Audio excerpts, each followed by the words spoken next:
Another item that we want to address, which might come up in rotational mechanical systems, is systems that have gears. And so in this case, we're going to assume that our gears are lossless and have no backlash.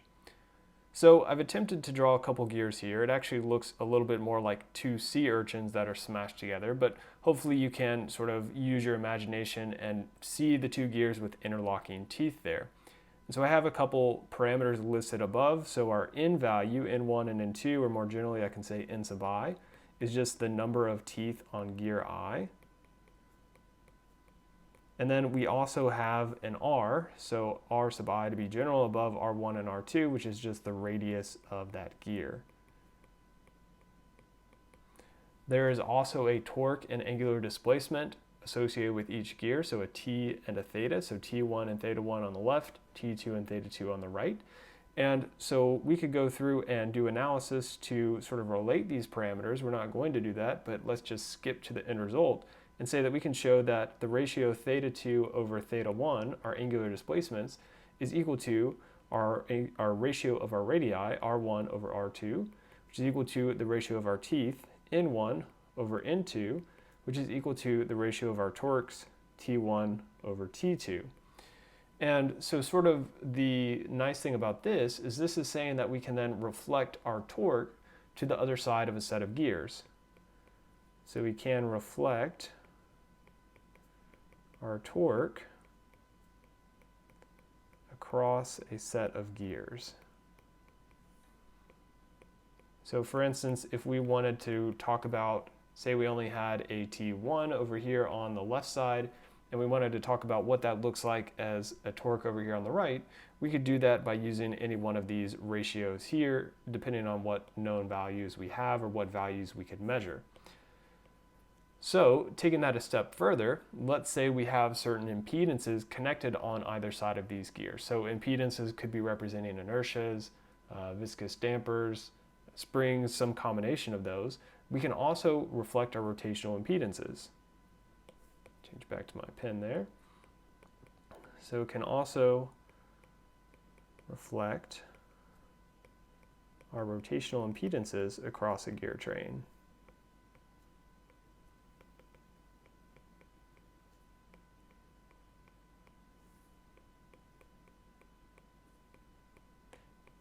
And so we do that by multiplying.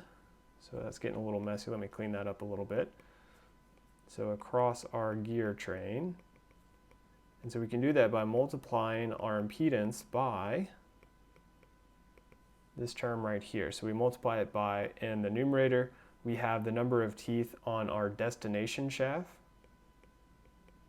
So I'm going to put destination shaft. In the denominator, we have the number of teeth on our source shaft. And then we take that quantity and we square it. So that's an important sort of factor or term to know if you're dealing with gear ratios in a rotational system. So what if we have a gear train with several of these gears sort of back to back, or sets of gears back to back to back? Well, we can find an equivalent gear ratio just by taking the product of the individual gear ratios. So let's say we have a gear train and we want to know the equivalent gear ratio. So the equivalent gear ratio is just the product of the individual ratios.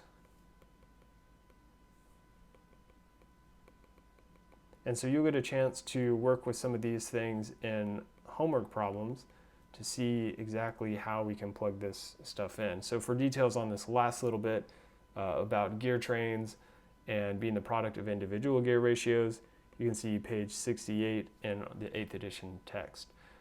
So one thing to point out for some of the electrical engineers, which maybe you've not seen the derivation for these two circled equations here, is you might recognize that this is really similar to transformers. So analogous to transformers in electrical systems.